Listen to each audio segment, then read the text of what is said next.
you everybody for joining us today. My name is Ben. I am a senior coding specialist here at Learning People. And today we're going to be talking a little bit about careers in coding, commonly asked questions, but mostly we have a student with us today that's going to talk us through their experience.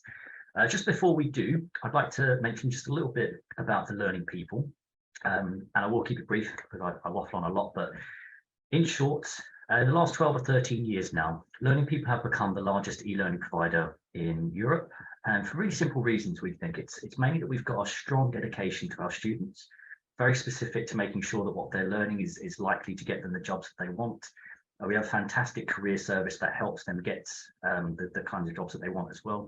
And that process stays with them until that happens. So I think for these kinds of reasons, we've become as large and as successful as we are. That'll be enough from me for now, though. I will be here to answer questions at the end. And I'll just quickly mention before Robin will talk you through a little bit about our career service, and then Stuart will jump in with a bit about himself and student Taylor. I'll mention that anybody that has questions, there is a Q&A section down the bottom of your screen there that you can see. Feel free to add your questions there, and we'll endeavour to either answer them at the time, but we'll certainly answer them all at the end as well. So that's all from me for now. Over to Robin to talk just a little bit about career services, and then over to Stu. Thank you. Thanks, Ben. It's very newsroomy today, isn't it? But I'm Robin. I lead our career services function. I'm based out of the Dublin office. Prior to joining Learning People in the peak of 2020, I used to recruit for software developers in the Dublin market. So now, as I said, I lead the career services function. What we do is our aim is supporting Learning People students. So we help you guys become job ready, help you navigate the job market, and most importantly, navigate that career change. So how we do that is we've created a 3-phase process that we guide students through. The first phase is that job ready piece. So helping you present yourself as a credible candidate in the marketplace, because no longer is it as simple as just update your CV or just update your LinkedIn, right? You've really got to be able to understand the market that you're going into and understand how you need to catch the market's attention. So we give you a lot of support in that research, CV, LinkedIn, cover letter, getting yourself ready for the market process. And you'll work one-to-one with a consultant like myself and go back and forth until it reaches market quality. Then once that's achieved, we focus on phase 2, which is all about the navigating the job market piece, so where you're being active. So we put myself and Stuart are very much singing off the same hymn sheet here when we talk about networking and how pivotal that is to your success in a career change, but in job seeking in general, because it's not only are you getting learning how to engage with industry professionals and learning about the industry, but you're going to be able to uncover the hidden job market, which is really hard to do on your own without the kind of guidance and support and steer, to be quite honest, because some of you might have heard already, but it's only 30% of positions that are advertised online, right? So you're at a little bit of a loss. It's probably likely to take you longer if you're not accessing the hidden market and just sending your CV. So we basically help students to structure a plan with multiple job application methods to give you a better chance at success. We really get into the science of job searching here. And then phase 3 is all about interviews. So myself and others on the team with the technical and software development recruitment experience that we have, I know exactly what you're coming up against in interviews. We know what those technical tests look like, and we also know what employers expect of you. So that's the overall stages of the process, but you get unlimited, as Ben said. We don't put a time limit on the career support with our students. We've had a lot of students that we've helped into their second and third roles after helping them their first role, right? So once you're a student of the Learning People, you're always a student of the Learning People. And it's impartial, unlimited support into the job market. Perfect. Thank you, Robin. So over to Stu. If you want to introduce yourself real quick, and then the star feature will be answering some questions with Taylor. Thanks, Ben. Yes, I am Stuart. I've worked at the Learning People now for 8 years. I've been in the coding department for all of those 8 years, and like Ben, I speak to and support people who are considering a career in getting into code. Now we're going to speak to Taylor in a second, who is somebody I spoke to 3 years ago.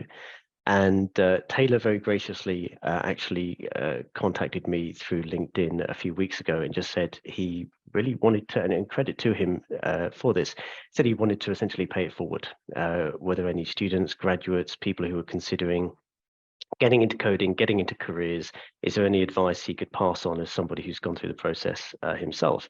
And I already know that some of my students have contacted him and they've said he's been fantastic in giving them some advice, helping to prep them for the path ahead, as well as just prepping for work. And we suggested, well, Taylor, would you like to come along to a webinar and have a chat to a lot of people about everything that he went through? So without further ado, hello, Taylor. Hi, Stuart. Hi, everyone.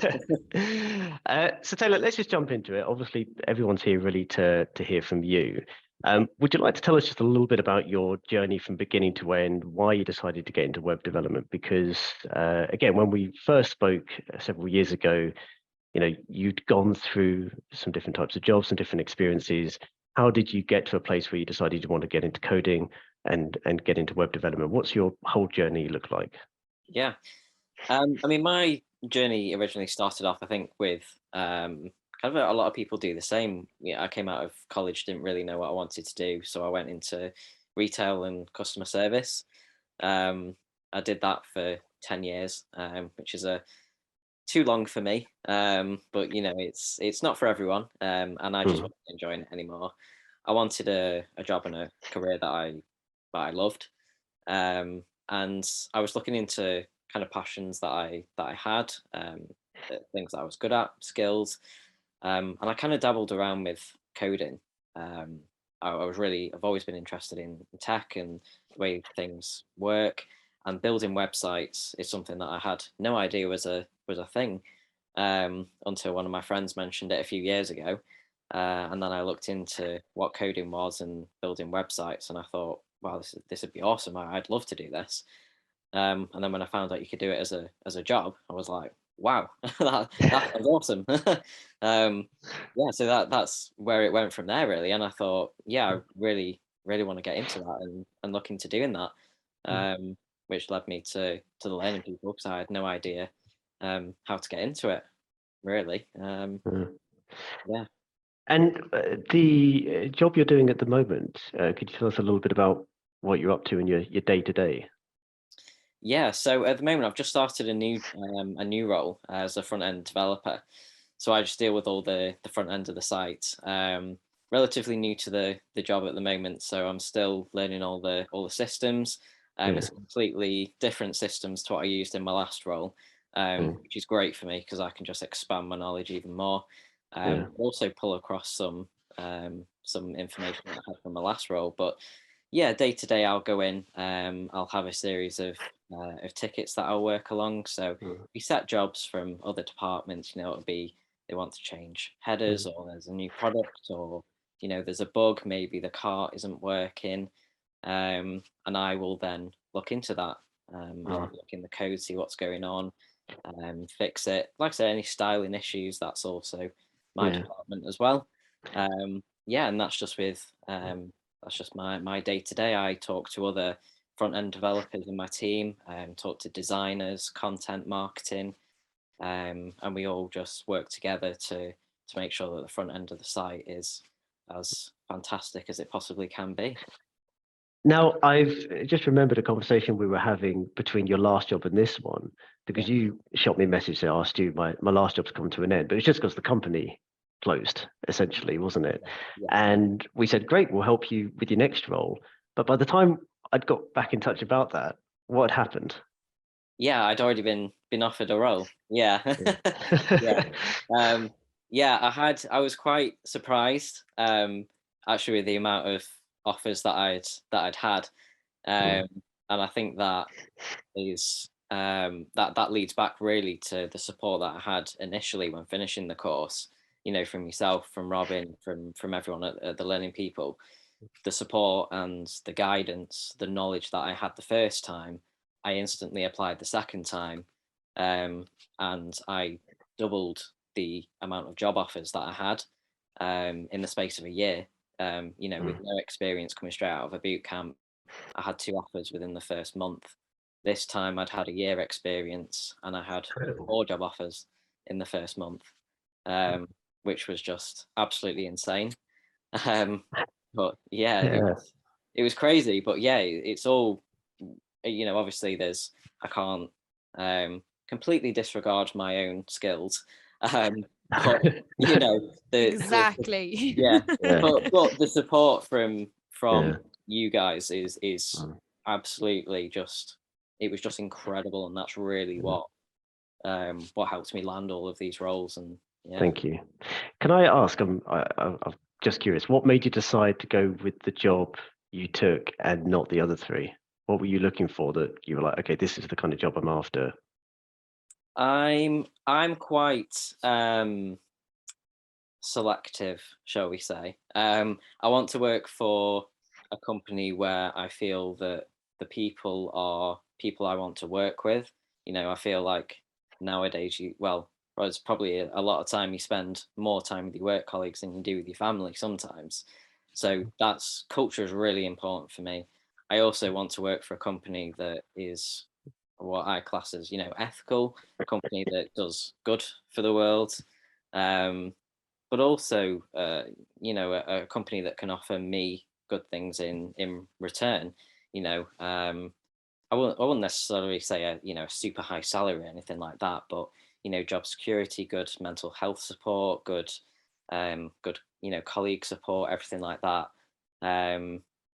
and flexibility as well. I think is important for me. I love hybrid working personally.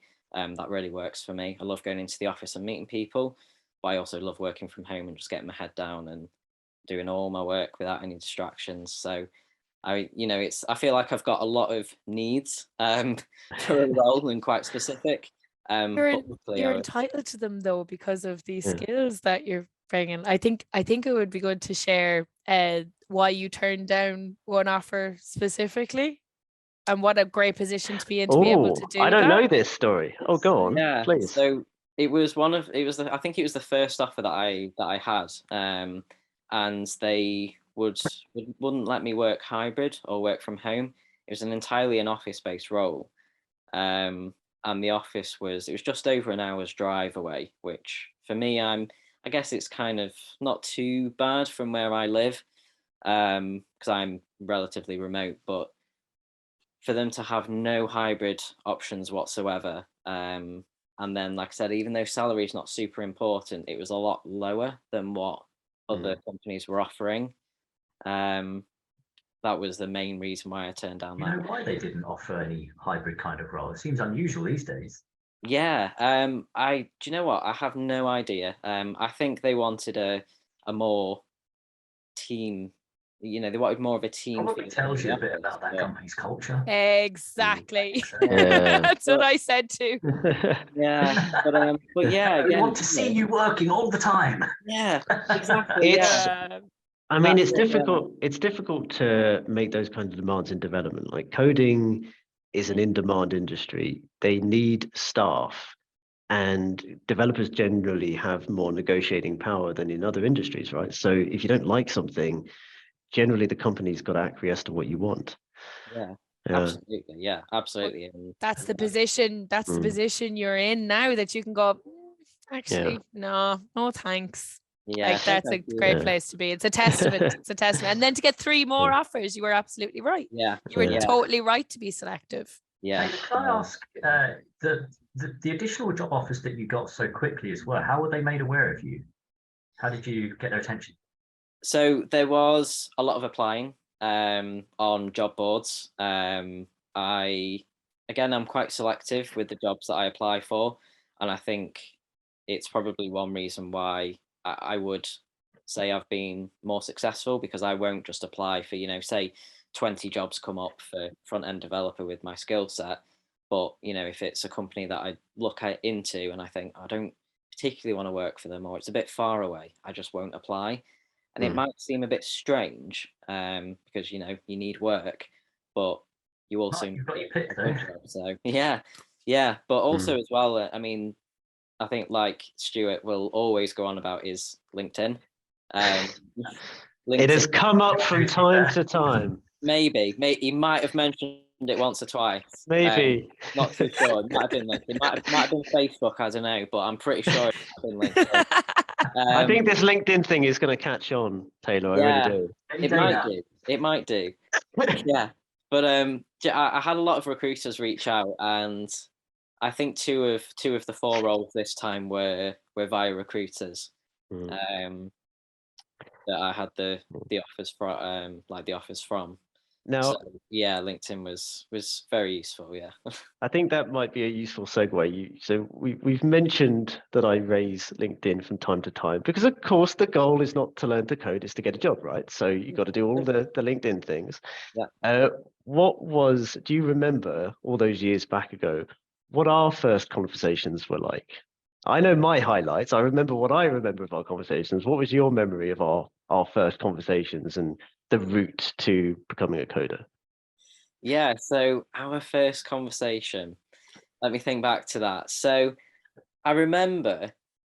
I remember one of or I think a few of our first calls. I think I was on my lunch break at work in between working, and I absolutely hated my job at the time. And I'd run out of the office and I'd be like, right, I've got a call with Stuart now, and I'd be talking to him about um about this course and the opportunities, and it made me feel so much better.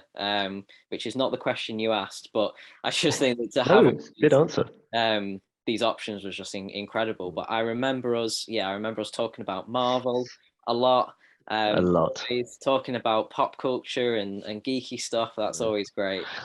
I mean, I remember prior to you enrolling, obviously you completed the coding assessment, and I got you to build a couple, didn't I? Because you were new to coding, so we wanted to really test you out, and you built it based on Marvel.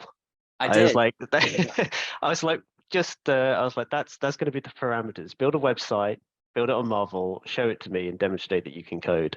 And yes, I definitely remember a lot of Marvel themed conversations.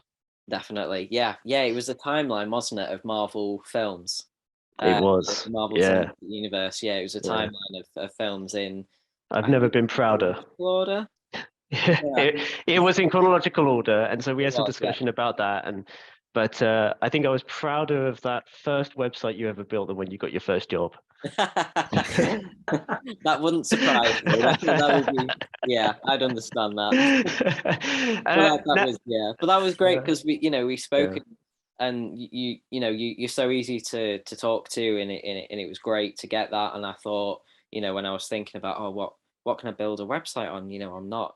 As much as I do front end development, that's where I want to be. I'm not a designer. That as in that's not, my end goal. My end goal is for someone to give me that design, and I'll create that. And I thought, what can I do? And I thought, right, well, we've talked about Marvel. This will really get him on my side. I'll make a Marvel site. He'll love it. So happy. He did. Yeah, he did. My memories beyond Marvel, and that is an awful lot of our first conversations, was and there's certain traits I'll see within all really successful students. And Ben will attest to this. We've done this for a number of years. When somebody is positive, when they are accountable for their behavior, when they are looking for solutions and not making excuses, you can tell someone's going to do really well. And all I just remember is, because we spoke a lot, we really went into a lot of detail about your career plans, what your future was going to look like, your ability to study, what you actually wanted from a job, because we didn't want you changing careers into a career that wasn't suitable for you. And at every stage, you were positive, you had a great attitude, good humor, and you were always accountable. So it's like, what do I need to do? And so even when you started the course, I already knew you were going to do well because you can tell so early on. And now I know you've got a project to show us. Yep. Sadly, it's not Marvel. It is, unfortunately. No, it's no. And that's okay. That's okay. Like I've made my peace with that. This time, yes. Yeah, this time. One day, if you ever work for Kevin Feige and become a developer at Marvel, that is the dream code job. That would be amazing. But would you like to show us your project and walk us through it, and perhaps talk about some of the most challenging parts of the projects that you built, and what was the most fun? And yeah, if you wouldn't mind just showing people your work and talking us through it. Yeah, absolutely. So yeah, let me share my screen and I'll show you my website that I built. So this was my final project that I built. So I think the course has changed slightly now. I think when I was on the course, there were 4 milestone projects, and this was the final one. So this one I built with Python, Django, obviously HTML, CSS, JavaScript. But this was my final project, so I had to use everything that I'd learned on the course to build this site. And I think it took, I'm definitely going to say it took the longest time, it took the most patience. It was, for me, I chose skateboarding because I've always been a massive fan of skateboarding. I can't skateboard. I'm too much of a wimp falling off a skateboard and injuring myself. But that passion of skateboarding, you know, I'll always wear the skateboarding clothes, and I always play the games and always know all the professionals. It's crazy that I don't actually get on a board, but yeah, so it made sense for me to do something that I was passionate about in my last project as well, because you know it is challenging. The course is challenging. First, you know, couple of projects are, you know, they kind of ease you into it, but by the last couple of projects, yeah, they are quite challenging, especially with learning the one that I did in full stack. You know, especially as I think I've always been kind of more geared towards front end, but I really wanted to know the back end as well to kind of gain more experience in that and understand a bit more about how things work. So yeah, so this is my final project that I built. It's essentially an e-commerce site for skateboarding gear. So you've got here the skateboards, clothing, shoes, and the help and guidance is kind of a blog section. So for example, we'll just go to the skateboarding section. Is where it might take a little bit of time to load up.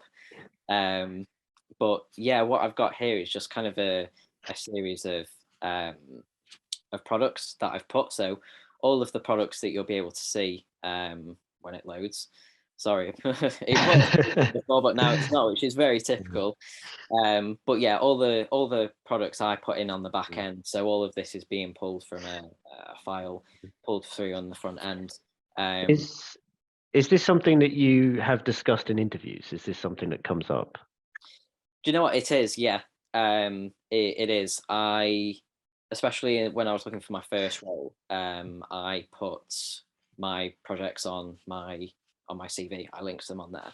I linked my GitHub on there, but for I think probably for some recruiters or some people who are hiring, you know, they're not necessarily going to go onto your GitHub and look through your code base, and they're certainly not going to understand it. So to have my projects up there and have a link with a working website, they can look at this and say, oh, well, we've got this guy who's applying. Here's a website that he's built. You know, they can see this. They don't have to dig for information. It's right there for them, which is something that I think Robin told me probably in one of our first conversations was, you know, people aren't going to go digging for the information. You have to give it to them. So, yeah, never expect the market to read between the lines for you, because they won't. Yeah. Absolutely. And yeah, so these are the products here. So like I said, all the information for these products is all within the code as well. And I've just linked it all to the front end. You can go on this site. It does actually work as well. So you can go onto a product. You can add it to your bag, and you can actually proceed with payment. I wouldn't advise it because you're not going to get the product. But you can go if anybody wants to donate to you, yeah. Is that what's happening? Yeah, so it'll go to a Stripe account that I own. You may or may not get a full refund if you do decide to put your own card details in. But yeah, it fully works, and it went from, you know, the very first website being just HTML and CSS to going all the way to building a website where, you know, you can make payment and it fully works. You get an email confirmation with a link to your account. If you sign up, you can sign up to the website, you can have an account, you know, and it is a fully fledged website, and you will find all you know, e-commerce sites have this kind of structure, albeit, you know, they'll use different sites. They might use Shopify, Magento, or, you know, any other kind of sites or CMS that they use. But all of this information that you leave reviews, you can add a review, you can edit your review, you can do everything. So The all review's going to this- be didn't get product, money taken. yeah, one star, money I'm taken. not. Not very you, above board, is it? you might want to Yeah. disable Well done, Rob. reviews, Taylor. Yes, yeah. Well, exactly. See, that's why it says you have to register or log in, and then I can just remove your account then, and then you can't leave a review. Smart, I'll very just smart. keep blocking your email. You're not getting You're- reviews then. You're a true businessman as well with everything else now. Oh yeah, CEO material as well. Yeah. Yeah, but you know yeah, what? everything here is just Yeah. you can take it straight into an e-commerce job, or even a job that's not e-commerce. Everything here, payment systems, reviews, linking products up to front end. It's so I use it every single day in my Brilliant. job. Fantastic. Thank you, Taylor. You mentioned a couple of things there about sort of showing this to companies and obviously talking to potential employers. And it's important to remember when you're getting into development and coding, you are moving towards a professional career, right? Some people are moving from professional career to professional career. Some people are moving from like you said, if someone's worked in customer service or retail and they're moving into a role at web developer, which is just very, very different. What kind of transferable skills did you learn when learning how to code, like that you felt you brought into the job beyond just coding? So I would say for me that I'm going to say the biggest one is definitely problem solving. Again, problem solving is something that I do every single day in my job. I get every ticket that's raised. Might sound scary if you're getting into it, but every ticket that's raised is pretty much a problem that you have to solve. They're not all of them are super difficult. It might be, like I said, header doesn't work, or the header's not showing properly, and it could just be that you've not put a comma where it should be, or like me the other day, I forgot to put a closing quote on something, so Oh dear. part of the front end page wasn't rendering, which was brilliant. But yeah, I found it, and that was nice and simple. So yeah, problem solving is definitely the main one. Problem solving is something I discuss with a lot of developers, because if someone's new to coding, have you ever had that experience when you're talking to someone who's new to code and you try to explain it's not about memorizing stuff and then regurgitating it perfectly? Ultimately, it is problem solving, right? It's you're a detective trying to figure out what the issue is. It's a way of thinking. You don't memorize all the code. You understand the logic, and then it's just about trying to figure out, like, working the problem. Yeah, absolutely. And I mean, in probably the most recent example, I went from using React in my old work to Vue. Both the JavaScript frameworks, both are very similar, but they're also both quite different. So the problem solving that I've used from React, I've taken straight onto Vue, and it's been a really nice transition. Still learning a lot. It is very different, but that transferable even from one job to another. But yeah, problem solving. I mean, problem solving you do in most jobs, but I think for me as well, another transferable skill, and a really good one for me, is communication. Trying to communicate with people who aren't knowledgeable on code bases and technical things, trying to communicate with them what you're doing or what you need to do is extremely important. Because like I said, changing a header might be very simple for one person, but for someone who codes it, it could be, it could take you longer than they would like you to do. So, communicating that is very important. So yeah, communication skills also are extremely important, and people skills, and yeah. Perfect, thank you. Well, not quite the final question, but perhaps the one that you can provide the most insight, and the one I suspect people are going to be most interested to hear from you, is what advice would you offer anyone who is considering a career in coding? I think my number one piece of advice would be do it.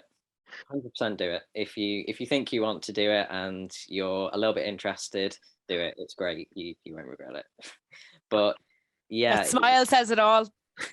yeah, it is. It's absolutely brilliant. Like it's crazy, isn't it? How much like job satisfaction can change and improve your life. And it's just absolutely brilliant. I mean, I like I said, I used to work in customer service, and I would bounce from customer service to customer service job, and each one ended up the same and not being particularly enjoyable, to being absolutely devastated when I lost my job at the end of last year. because I loved it so much and I didn't want to leave. And then again, got a new job now, and I've been there 2 weeks, and it's incredible. So yeah, my advice is obviously do it. My advice as well is try not to get too bogged down with all the information and all of the different technologies out there. There's so much you can do with coding, from website development. You know, you've got cloud technology, security. You've got so much. Try and pinpoint one thing that you want to do and take it one step at a time. You know, you're not going to learn how to code a website in a month. You're probably not going to learn how to build a website in a year. It will take a lot longer. You'll be able to build it, but to fully understand everything will take years and years. And I mean, even now, my senior in my last job, my seniors in this job, you know, there's still things that they don't know about the job that they're doing. Everyone's learning constantly, and be ready to learn all the time, and don't be afraid to not know something. That's also really important.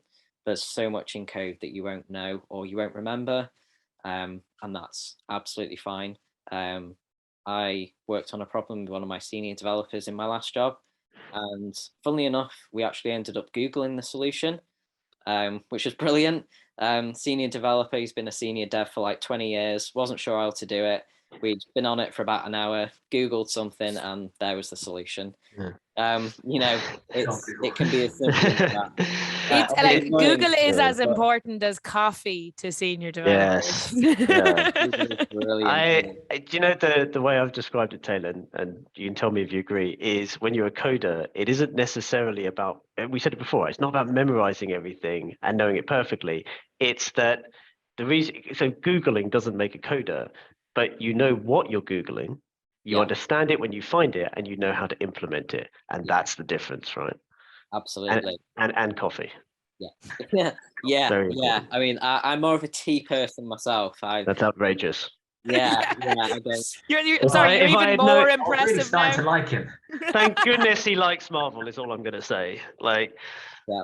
No, I'm sorry. That's not on my name, isn't it now? Well, final question then, because I appreciate you may have to get back to work, but just to sum it all up then, the investment that you've put in, the blood, sweat and tears over your studies, was it worth it? Absolutely. Yeah, 100%. I would do it again and again and again. It was absolutely brilliant, from, you know, the first conversation that we had, all the way up to completing the course, the support I had during the course, after, you know, even still continuous support now, having finished the course just over a year ago, probably nearly a year and a half ago now. You know, still have that contact with you guys and that support. It's so worth it. And I mean, you know, you can, I mean, for me, I guess it can sometimes be expensive to, you know, do these boot camps or do these courses and upskill yourself, but it's so worth it. It's an investment in you, and there's nothing more valuable than yourself and your own skills. And they give you all the tools to help market that once you've done it. Once you've got the skills and you've worked your way up, you know, you can use these guys forever.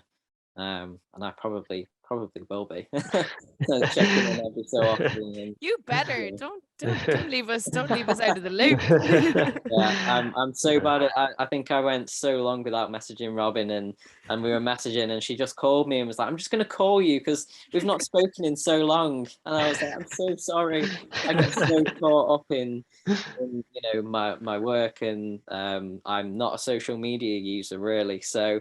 Yeah, and she called me and was like, "I'm so sorry." Yeah, I think the continuous support as well is just, it speaks volumes. You know, there's so many boot camps and so many courses out there that you can do, but there's none that really provides the flexibility and the support I think that the learning people offer. Especially, that's what I found anyway. And I would 100% stand by that. Taylor, thank you so much. It has been an absolute pleasure to catch up with you, and it has been a pleasure talking to you over the years. And I suspect we'll catch up after we've both seen Ant-Man and the Wasp: Quantumania in a couple of weeks. Yeah. And but really, thank you so much. And again, thank you for reaching out last month to offer to help students. Again, in the coding world, it's all about supporting those who are coming up behind you. You know, even when you're a senior and you help the juniors, and the juniors help the new people. So yeah, thank you so much. I appreciate it. Yeah, no, don't worry. Thank you, and thank you for inviting me. It's been brilliant, and yeah, love you guys. It's great. We're so proud of So you. much support. It's just great. Just great. Thank We you. love you. We love you 3000. Yeah. There you go. Right in the fields. There's a bunch of people watching this who don't watch Marvel, not really sure about that reference, but we'll explain it. We'll explain it in the comments. Yeah. Thank you.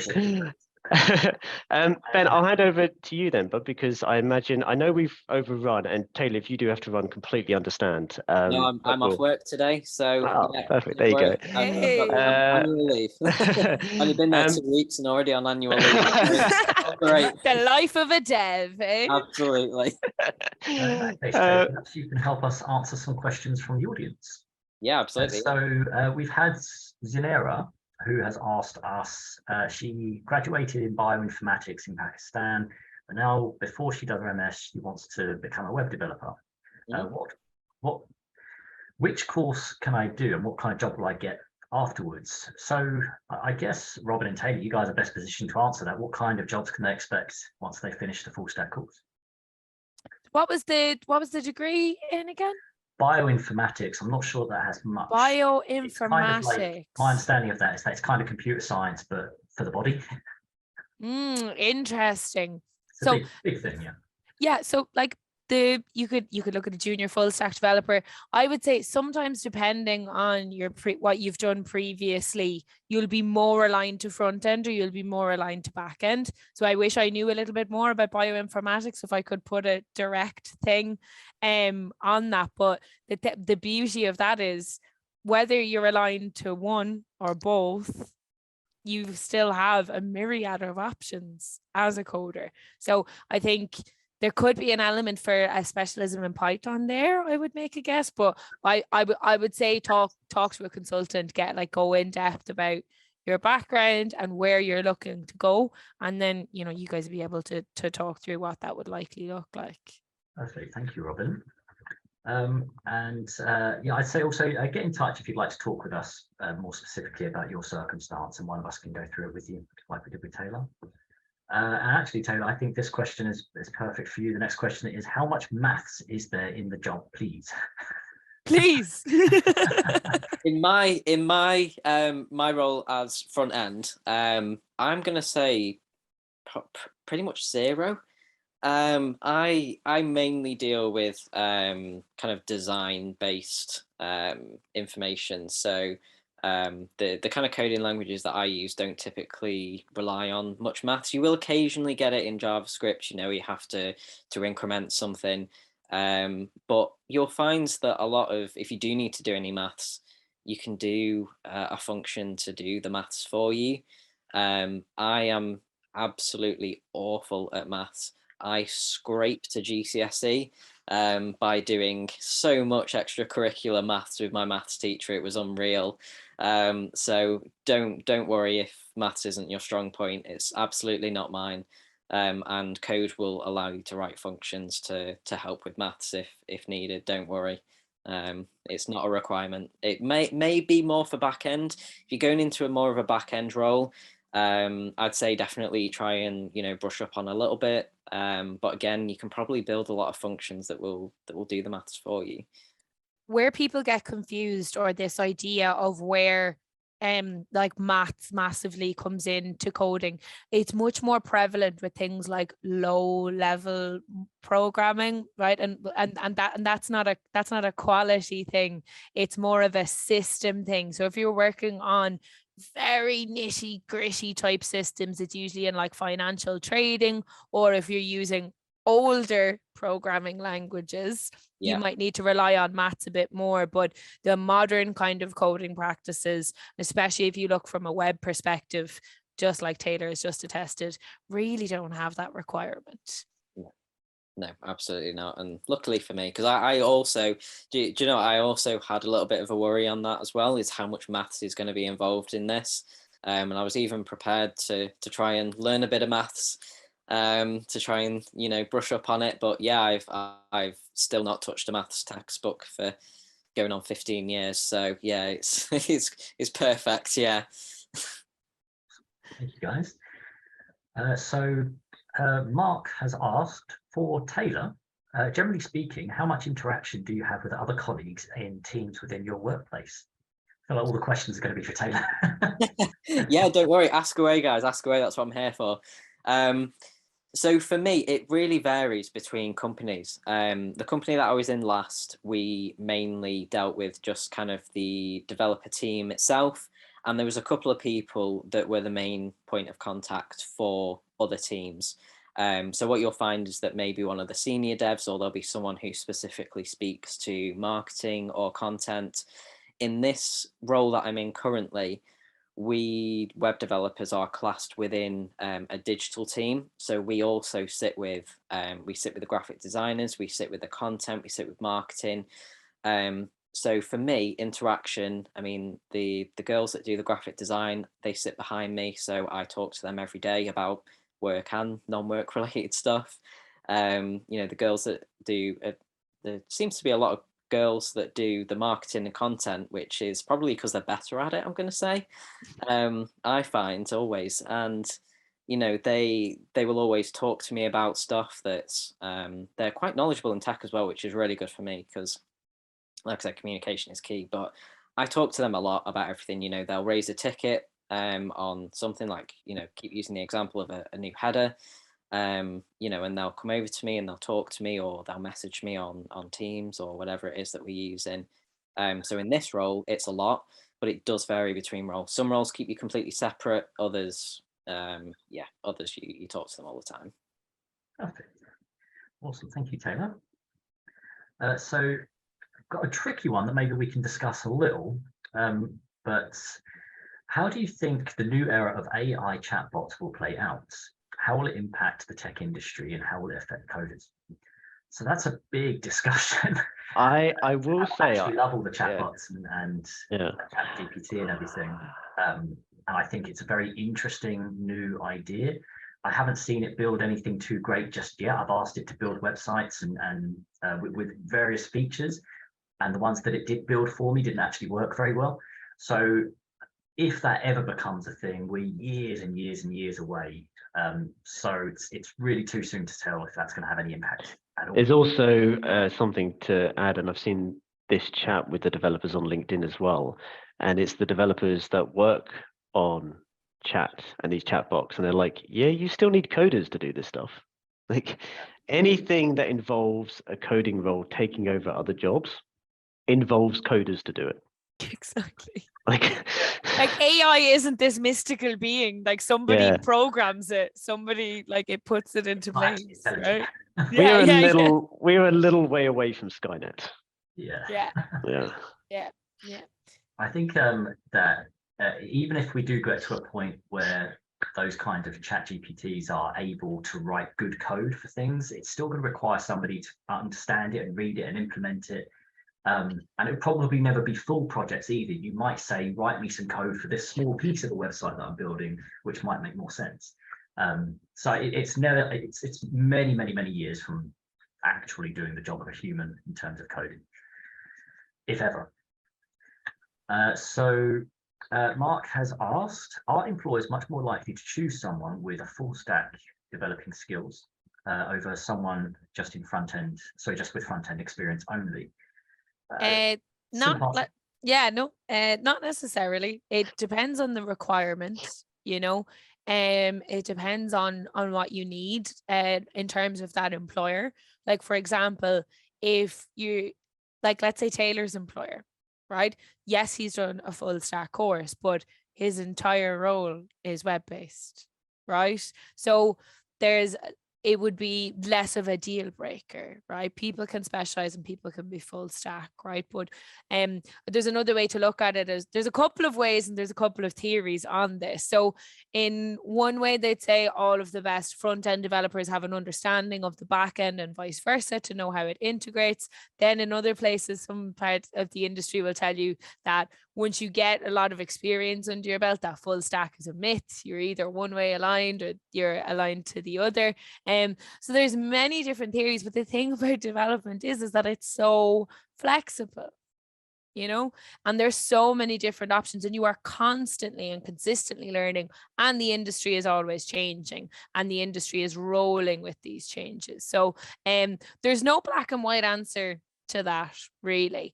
I think talk to a consultant, see what suits you and what you want to do, and don't worry about the entire industry, because no matter what, there's going to be a place for you. 100%. Yeah, I mean, there's roles in front end, there's roles in back end, there's roles in full stack.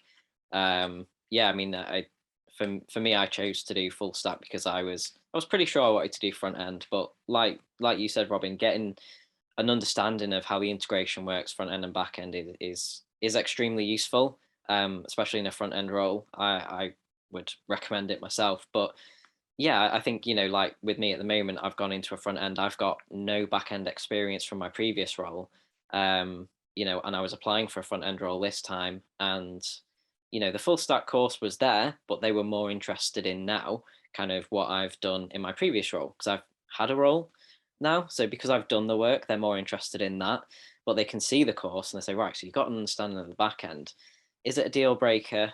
I wouldn't say it was. No, I'd say that had I have done, and this isn't to like try and talk anyone out of it, obviously, but had I have just done a front end course and then done a front end role, the outcome would have been exactly the same. And likewise for back end, if you know front end, that's great, but if you're not going to be using front end, it's not a deal breaker. Yeah. Perfect. Thank you, guys. So look, that's all of the questions from the audience. So let me take this opportunity to thank you all so much for spending some time with us today. I know everyone's very busy these days.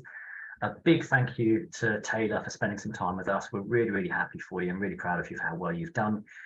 And yeah, by all means, get in touch with us, guys. If you're thinking about a career in this field, let's talk through exactly how it might look and work for you specifically, because depending on your circumstance and what you need, we might take different paths with you. But we can talk through that. So get in touch. We hope to hear from you. And it's goodbye for now. See you later. Cheers again, Taylor. Thanks, guys. Bye, everyone.